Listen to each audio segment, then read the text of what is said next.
Hey guys, what's up? This is Matthew Davis, the movie lover here. Welcome back to another game review.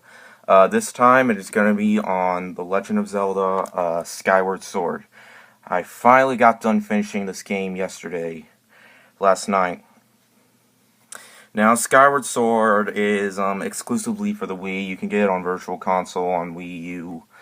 But I thought the experience was a lot of fun for the Wii. Now, there also is Twilight Princess, which I haven't played yet. Yeah, I know.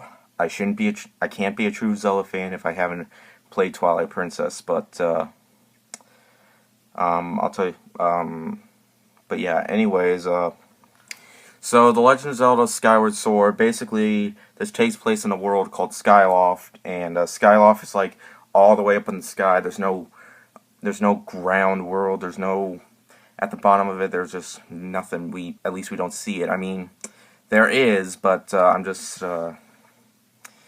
But anyways, Link and Zelda are basically, they're just townspeople, and there's basically this race going on, and of course, something has awakened and from the Faron Woods, and basically the imprisoned, and Ganon isn't the main villain of this movie. It's movie. Why?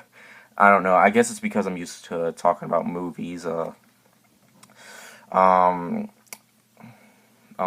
actually the main villain is this guy called Giraham, who wants to awaken his master to take over. Of course, not really Hyrule. I mean, Hyrule isn't mentioned or anything like that. Basically, Skyloft and all the open skies and stuff like that. Now, this is one of the longer Zelda games, given how used to the difficulty I was. By the way, if you're wondering what's with all the brightness, it's just that, I felt the lighting was too dark, so I'm actually using my phone to use a flashlight, so, yeah, but anyways, I actually had a really fun time with this game, given that I got frustrated a lot. And there are some new characters. Mainly there's this one character that is basically a companion that lives in your sword. Her name's Fee, and man, she got on my nerves quickly. She's one of the most annoying Zelda characters out there, but she's not the worst Zelda character of all time.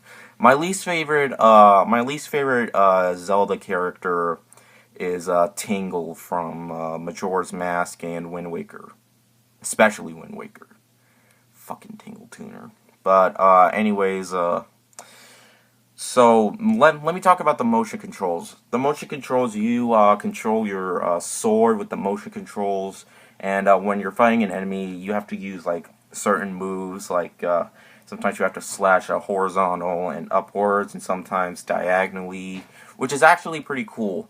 Now, the controls do get time to get used to, because, it's Wii Motion. You need this thing called Wii Motion Plus, which, is basically like a little adapter that you put in your remote, and I did not realize that until the screen came on, but, I can say, it worked really well, except a few times, while I was playing a game, it felt like, my Wii remote had a mind of its own.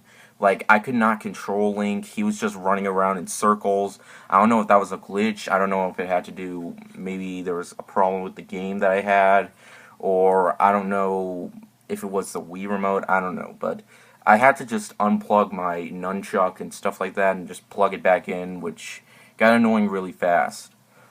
But sometimes motion controls are kind of hard to use. Like, there's this one part in the game where you have to do this. This isn't like a mini game. You have to do like this strike in the sky with the bird. You have to take down 10 targets, and it took me a while for me to get there to finish, so I can use it for this one boss and stuff like that. Items you get in the game are actually pretty cool. You get you get like the whip and stuff like that. Instead of a hook shot, you get something like the double claw shot or whatever, which was really useful.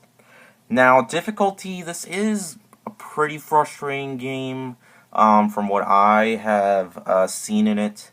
but it's not a flat-out impossible game. Now, the game is pretty long. This game took me like 60 hours to beat, and I died like only one time, and there were some parts where I knew I couldn't beat this, so I reset the game. And I had to get a lot of potions and stuff like that. I wanted to get as many hearts as I could, because pretty much most of the enemies can hit you and take away one heart with just one hit. And what else? Oh yeah, also, before Breath of the Wild, your shields could break. So, I didn't really use a shield that much until the final boss. Like, near the final boss, I had to use a certain shield, and I was all like, man, why can't I beat this? I really want to beat this, and it got on my nerves real quickly, so I decided to wait the next day to finish it. So, but luckily, I was all like, you know what, I think I can beat this. So I did, and luckily it took me 2 tries with both of the bosses, and I felt pretty satisfied. Also, what I really liked about this game was the relationship between Link and Zelda. You know, they have a lot of screen time together, and I thought it fit really well with the game. There's also this other character who was trying to get with Zelda named Groose, who kind of feels like Gaston from Beauty and the Beast. He basically feels like he's Gaston from Beauty and the Beast, except he's not really a villain. He's just a character that wants to get in between the relationship of Link and Zelda and stuff like that. But you do see him a lot, like near the end of the game and stuff like that. And dungeons and bosses, there is a lot of creative dungeons in this game. Like you can like there's this one thing where you need to use the sphere to get through stuff. Like you're basically in the future, and this orb thing can take you to the past and bring back past stuff like enemies and stuff like that, which I thought was really creative. And also, when you're in the sky, when you're trying to fly the bird, you use your motion control, which I thought worked really well. And there are 3 main places that you gotta get through in this game, which I think are very well designed. This is one of the best looking Zelda games, and I could say this is a pretty underrated gem in my opinion, because, you know, not a lot of people, this game does get a lot of criticism, but I can see why. Mainly the motion controls and stuff like that. Sometimes it can be hard to use the bow. I didn't really have that much trouble with the bow. Like, you have to shoot you basically have to shoot everybody with motion controls, your slingshot, your claw shot, and stuff like that. And it wasn't really a real problem for me. But all in all, Zelda Skyward Sword, it's a good game. I really enjoyed it. I had a lot of fun with it, given the motion controls, and sometimes there are enemies that just really got on my nerves, where I just had the motion controls and I was just like, just die already, just die. And yeah, I rage quitted a lot. And there's this one boss, when you do fight the imprisoned, you have to fight him 3 times. And you basically have a time limit. And if you go all the way up, if he goes all the way up to this one temple, the game's over pretty much. And that got on my nerves, and it can be hard to get his weak spot in the right position. But anyways, I've gone on for long enough, so all in all, Zelda Skyward Sword I thought was a really good game. I'm gonna give it a 4.5 out of 5. If you're a fan of Zelda, I certainly recommend this one. This is actually the 25th anniversary edition. Got this at GameStop, and it includes the soundtrack, which is actually really cool. Got it for a good price, and you know, I'm glad that I beat the game. Also, you know how in most Zelda games, Link is left-handed with his sword. In this game, he's right-handed with his sword, mainly because most people are right-handed, right? And your motion control, you use your right hand and stuff like that. So I thought that was a very unique thing to do in this game.